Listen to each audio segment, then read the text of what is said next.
आज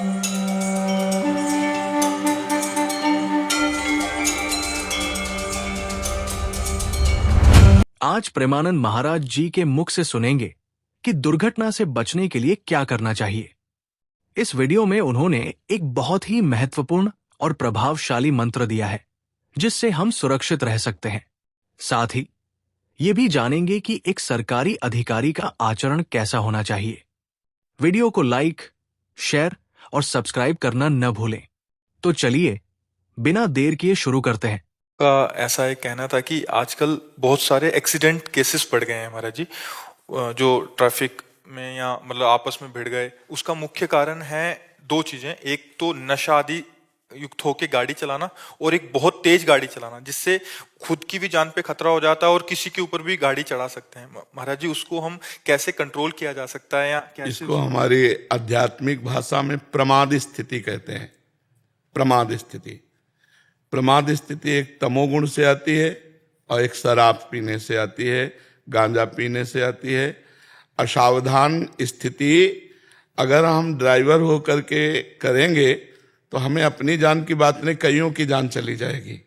हमें लगता है कि जितने ड्राइवर जन सोचते हैं कि हम शराब पी करके सफलतापूर्वक, ये बहुत बड़ी गलत उनकी धारणा है। मान लो उनको जहां जाना है उस लक्ष्य तक पहुंचने के लिए हमें बुद्धि प्रवीण चाहिए। जरा सा हमारा चूक होने में न जाने कितने लोगों की जान जा सकती है। हमारी तो जा सकती है, अब बड़ी गाड़ी है, ट्रक है, जरा सा बहक गई तो कई गाड़ियों को नुकसान पहुंच सकता है, कई व्यक्तियों की जान चली ही जाती है।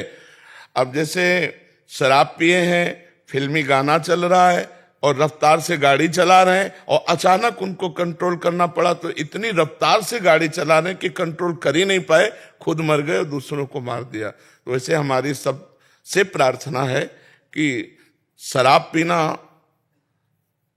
गांजा पीना ये एकदम आपके लिए हानिकारक है, एकदम। ना स्वास्थ्य के लिए ये कहीं भी आपको सुख देने वाली है, ना बुद्धि को पवित्र करने वाली है, और ना ये आपको धन को संचय कराने वाली। इसमें धन का नाश, बुद्धि का नाश, स्वास्थ्य का नाश, और जरा सी चूक हो गई तो औरों के जीवन का भी नाश ये कर देती है। तो हमारी प्रार्थना है जो भी गाड़ी चलावें, चाहे वो अपने रिश्ते नातेदारी जा रहे हों या बड़े बड़े ट्रक आदि के ड्राइवर हों, पहली बात तो शराब मत पिए, कोई नशा मत कीजिए। और दूसरी बात, 5 मिनट का अंतर पड़ता है।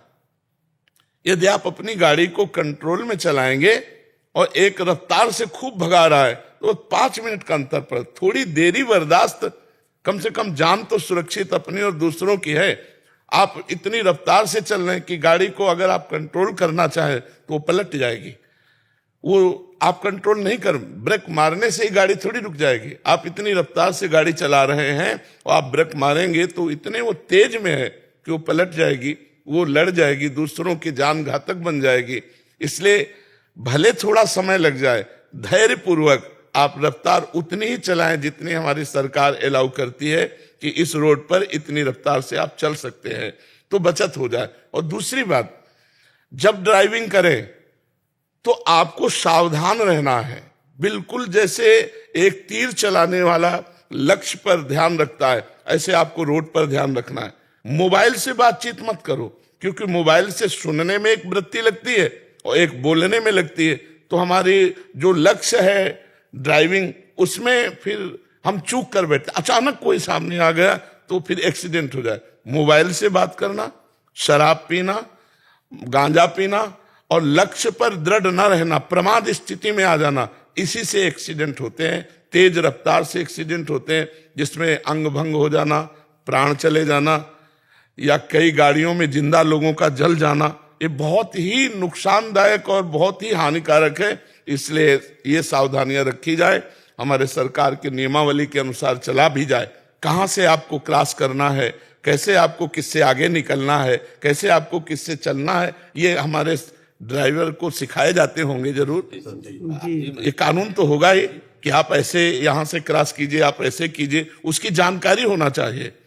लाइसेंस लेने के पहले हमको जानकारी होनी चाहिए कि हम ड्राइवर बनने जा रहे हैं तो हमारे रोड के कानून क्या है, हमारे रोड के नियम क्या है, और कोई व्यसन न करे। हाँ, जैसे 2 पहिया आदमी है, अगर हेलमेट लगाए है और किसी तरह वो गिर जाता है तो सबसे पहली बात सर की रक्षा हो जाएगी। तो अगर हाथ पैर में फ्रैक्चर ठीक हो जाएगा, वो बच जाएगा, बड़ी सुरक्षा है। अगर आप हेलमेट लगाएं, आंखों में कोई कीड़ा नहीं जाएगा, कोई चूक हो जाती है, गिर जाते हैं तो आपका सर सुरक्षित, दिमाग सुरक्षित है, और शरीर के कोई अंग भंग हो गए तो जीने की एक जगह है। अगर दिमाग में चोट लग गई तो जीने की आशा ही खत्म हो जाती है। तो इसलिए ये सावधानियां रखी जाए। और आप लोग तो प्रयासरत हैं ही, आप लोग तो प्रयासरत हैं ही हमारे समाज को सुव्यवस्थित करने के लिए।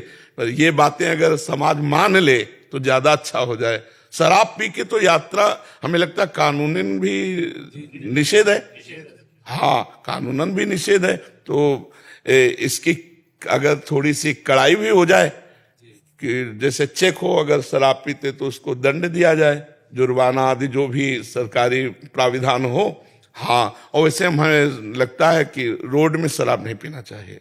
जो रोड में गाड़ी चलाते हैं, चाहे वो रिश्ते नातेदारी जाना हो, चाहे अपने लक्ष्य पे जाना हो, कभी भी हमारी जरा सी प्रमाद स्थिति कईयों की जान ले सकती है। मान लो कार ही है, जरा सा चूक हुई तो कई लोग मर सकते हैं। तो हमें लगता है सावधानी रखी जाए। महाराज जी, आप सभी सरकारी अधिकारी जन हैं या सरकारी विभाग में हैं, तो महाराज जी ये तो प्रश्न हो गया समाज के लिए। एक प्रश्न महाराज जी, ये क्या किन किन चीजों का ध्यान रखें जिससे ये धर्म पूर्वक भगवत प्राप्ति और इस जीवन के मनुष्य जीवन का भी हमारे शास्त्र ही इसके साक्षी हैं कि किस तरह से हमें चलना चाहिए। तो सबसे पहली बात, हमें भय और प्रलोभन से, अपने धर्म से च्युत नहीं होना चाहिए। किसी भी प्रलोभन में आकर हम अपने अधिकार का दुरुपयोग न करें, किसी भी भय से आकर हम अपने अधिकार का दुरुपयोग न करें। अगर हम गृहस्थ में हैं तो हम अपनी पत्नी के सिवा किसी दूसरी स्त्री की तरफ काम भाव से न देखें। जो हमें सरकारी पेमेंट मिलती है हम उसी से जीना सीखें।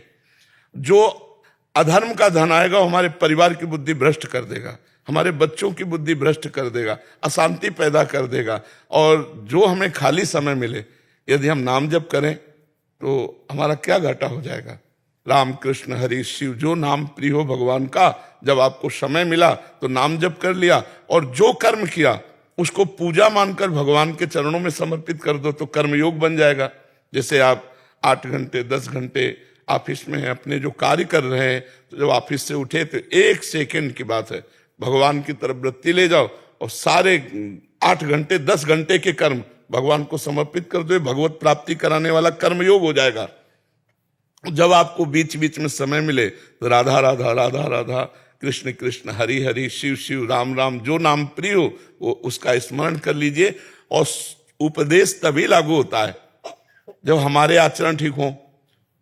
तो हम जो दूसरों को उपदेश सुनाने जा रहे हैं वो अपने लोगों में भी होने चाहिए कि हम कोई शराब न पिएं, हम कोई मांस न खाएं, हम अपने पद का दुरुपयोग न करें, हम किसी माता बहन की तरफ गंदी दृष्टि से न देखें। इसी से हमारा जीवन भगवान कृपा करके अपने चरणों में ले लेंगे, हमारा जीवन मंगलमय हो जाएगा।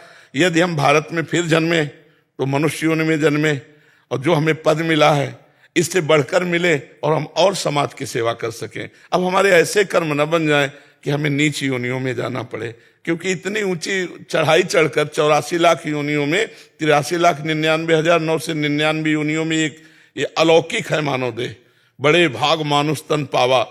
तो हमें लगता है कि इसकी सार्थकता है कि हम भगवान का भजन करके अगर हमें अगला जन्म मिले तो हमारे पवित्र देश में जन्म मिले और पवित्र आचरण वाला हमारा जीवन हो और हम समाज की फिर सेवा कर सकें। हम सुअर कुत्ता ना बने, हम नाली के कीड़ा न बने, हम कीट पतंगा न बने, हमारे ऐसे आचरण न हो। तो जो मांस मदिरा पर स्त्री का व्यभिचार द्वैत क्रीड़ा है, ये महत् पापों में आते हैं। अगर हम इनसे बच जाएं और नाम जप करें तो हमारा मंगल हो जाए। और जो कर्म करते हैं उसे हम पूजा समझें।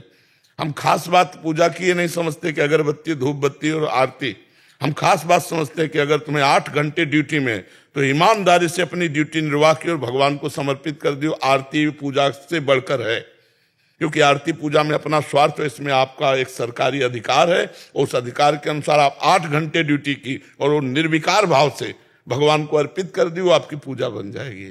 जैसे अर्जुन जी कह रहे हैं मैं संन्यास लेकर भजन करूंगा, भिक्षा मांगकर जी लूंगा, लेकिन युद्ध नहीं करूंगा। और भगवान जी कह रहे तुम्हें युद्ध करना ही पूजा है तुम्हारी, संन्यास नहीं, युद्ध। क्योंकि इस समय प्राप्त कर्तव्य है। तो आप सबका प्राप्त कर्तव्य जो सरकार ने दिया है उसी को पूजा मान लीजिए और ये बुरे आचरणों से बच जाइए और नाम जप कीजिए तो भगवत प्राप्ति हो जाएगी, तो भगवान की कृपा मिल जाएगी।